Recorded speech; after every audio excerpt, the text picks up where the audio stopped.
Press conference करके दहाड़ा था कि ये कर दें या ये कर दिया वो कर दिया, तो फिर अभी अल्लाह मुल्ला है, हिंदू मुसलमान, शमशान कब्रिस्तान, मंदिर मस्जिद, हिंदुस्तान पाकिस्तान, ये करने के लिए मजबूर आप क्यों हो रहे हैं? मैं हर बार देखता हूं कि चाहे ये करें चाहे वो करें, हिंदू मुसलमान ससुरा जरूर होएगा।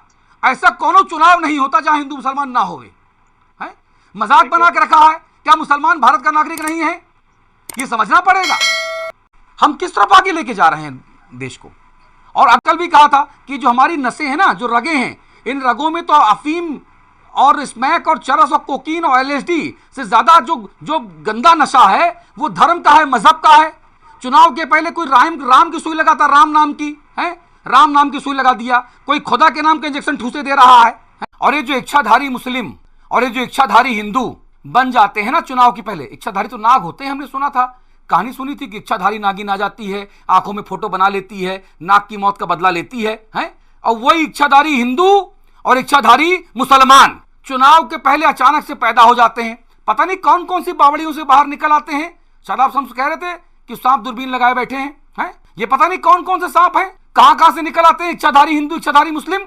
अरे अपना डीएनए देखो भाई, आप कौन हो, किसके लिए हो, क्या कर रहे हो। उत्तराखंडियत को अगर आपने खंडित कर दिया तो आपकी क्या औकात रह जाएगी? कल आपकी आने वाली संतानें आपसे पूछेंगी कि आप कौन हो, तब क्या बोलोगे उनको? मेरा बहुत स्पष्ट मानना है कि आप दाढ़ी बढ़ाइए, टोपी लगाइए या टीका लगाइए, आप उत्तराखंडी रहिए और उत्तराखंडियत को बचाइए, उत्तराखंडियत का सम्मान करिए। और मैं देख रहा हूं, चाहे ये हो चाहे वो हो चाहे तीसरा हो, उत्तराखंडियत को खंड खंड करने में लगे हुए हैं। क्यों? क्योंकि सत्ता की मलाई चाटनी है, आकंठ डूबे हैं सत्ता की मलाई चाटने में। हम लोग हाथ जोड़ के निवेदन कर रहा हूं, दाढ़ी बढ़ाइए या मूछें ऊपर करिए, टोपी लगाइए या टीका लगाइए या मिटाइए, फर्क नहीं पड़ता है। ईमानदारी से चुनाव लड़िए, जनता के पक्ष में खड़े रहिए। और जो महत्वपूर्ण काम लोकायुक्त, जनता क्यों नहीं तय करती कि जो लोकायुक्त कानून बनाएगा मैं उसको वोट दूंगी? के पास काम नहीं है उत्तर प्रदेश में, 100 में सिर्फ 32 लोगों के पास रोजगार है। जोड़ रहा हूं भैया, सबके मालिक भैया लोगों, दादा भैया बहनों, ये देखो, ये सब्जी मंडी ना लगाओ, देखो प्लीज, शाम का टाइम है, देखो दिया बत्ती हो गई है, ये सब्जी मंडी नहीं, ऐसा ना करो भैया। हमको टीआरपी नहीं चाहिए, हमको ये मारपीट वाली और भेड़िया रसान वाली टीआरपी नहीं चाहिए। या तो ये आंकड़े फर्जी हैं या तो इनका वक्तव्य फर्जी है कि काम को गिनाते हुए अगर आपको राम राम करना है तो स्वागत है, लेकिन यहां पर तो राम राम राम ही आगे आ रहे हैं। जो राम को लाए हैं हम उनको लाएंगे। अरे राम को कौन ला सकता है भाई? राम तो अनंत हैं, कण कण में है राम, राम को कोई नहीं ला सकता है भाई। राम हम सबको लेकर आए हैं, लेकिन आप काम तो बताइए। जब आप काम बोलते हैं कि भैया काम क्या किया है, तो जोर से चिल्लाओ, मुट्ठी बांध के दोनों हाथ, जय श्री राम, और आगे बढ़ लो, मत बताओ। ऐसे नहीं चलेगा काम। करो राम राम, बताओ काम। अगर आपने रोजगार दिया, आप दावा कर रहे हैं तो गलत नहीं कह रहे होगे, दिया होगा, तो फिर ये आंकड़े क्यों नहीं बोल रहे हैं? इन आंकड़ों को आलोक भाई तुरंत मुख्यमंत्री कार्यालय में भेजिए और इन आंकड़ों को सही कराइए। मैं अभी आपको व्हाट्सएप कर रहा हूं। लेकिन अभी जो कर रहे हैं वो दिख रहा है, हिंदुस्तान पाकिस्तान, शमशान कब्रिस्तान, अल्लाह मुल्ला, राम कृष्ण, अयोध्या काशी है, मथुरा बाकी, ये दिख रहा है। भारतीय जनता पार्टी के पास तो जो है 51% हैं, आरएलडी के पास 59% हैं जो दागी हैं, कांग्रेस के 36% हैं, बहुजन समाज पार्टी के 34% हैं। बताइए ये त्रिवेदी जी, इतना छोटा सा दल है आपका, इतने छोटे से पश्चिमी उत्तर प्रदेश में हो आप, और उस पर भी इतना बवाला काटे हो भाई साहब। हैं एक कम 60% आपके दागी हैं भैया, ये तो बहुत ज्यादा हो गया भाई साहब। कानी पल झांके, यानी जो महिला कानी है वो अपनी आंख नहीं देख रही कि उसकी एक ही आंख है, वो जो भेंगी है उसको कह रही कि बहन बहन तू भेंगी है, तू भेंगी है।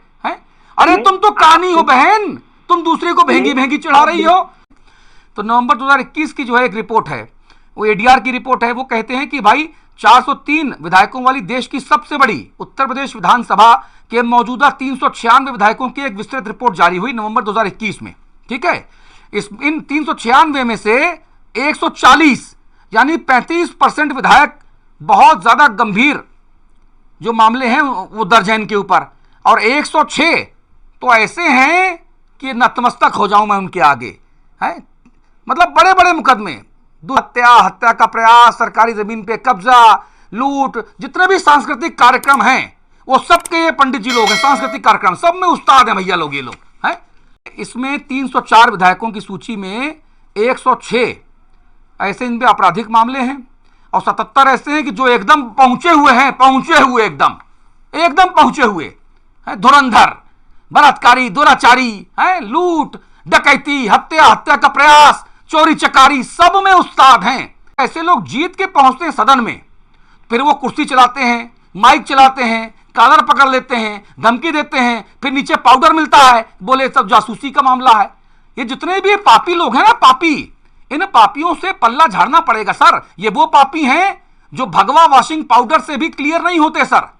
जो बीजेपी के पास एक मशीन है ना, वॉशिंग मशीन, उसमें डालते हैं भगवा वॉशिंग पाउडर और डालते हैं दागी, गर गर गर 4 बार घुमाते हैं उसको, तो आदमी एकदम क्लीन चकाचक होके बाहर निकलता है। संजय भैया, ये लोग भगवा वॉशिंग पाउडर से भी ना सुधरने वाले। अल्लाह के ओंकारेश्वर जी, ये कुछ होना जाना नहीं है।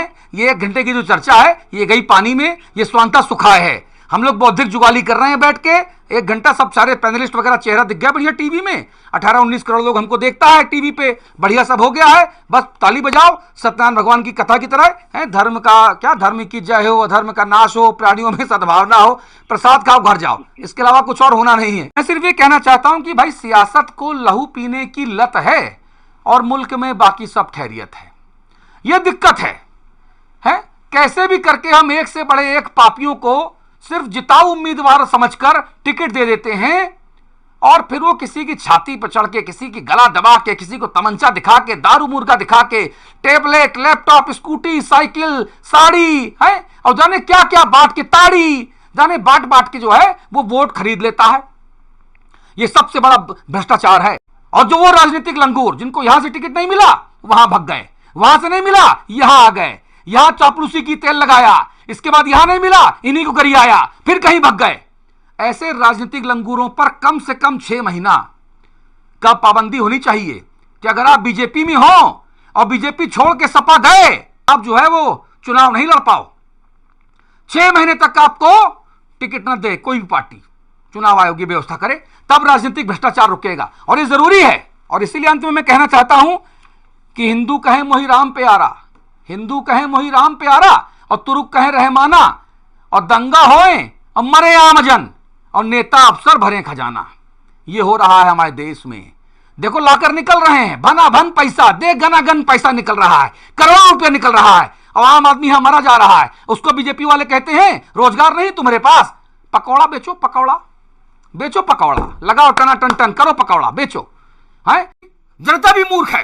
जनता की जो मेमोरी है वो बहुत शॉर्ट है, बहुत कम है। जो मोटी मोटी बातें कर दे, दावे कर दे, दिखावे कर दे, उनमें वोट डाल देते हो आप लोग। मूर्ख है जनता। जनता को बुद्धिमान होना पड़ेगा, जनता को समझदार होना पड़ेगा। जो लोकायुक्त कानून बनावे, लोकायुक्त बनाए, जो सख्त भू कानून बनाए, आप उसको लेकर आइए। जो आपको रोजगार दे उसको लेकर आइए। हर चीज जनता को फ्री चाहिए। फ्री बिजली ले लो, फ्री स्कूटी ले लो, फ्री दारू मुर्गा ले लो, फ्री धोती साड़ी ले लो, लैपटॉप टैबलेट सब फ्री ले लो। अरे भैया कुछ फ्री नहीं है। जो तुम्हारा बेटा बच्चा जो दूध पीता है ना, जो तुम नमक खाते हो ना, सब कुछ टैक्स में है। हर कुछ टैक्स के दायरे में है। वो टैक्स का पैसा तुमको मिल रहा है दूसरे हाथ से फ्री के फॉर्म में। मत लो ये सब चीजें, अपने दिमाग से वोट डालो। सिर्फ मेरा एक है।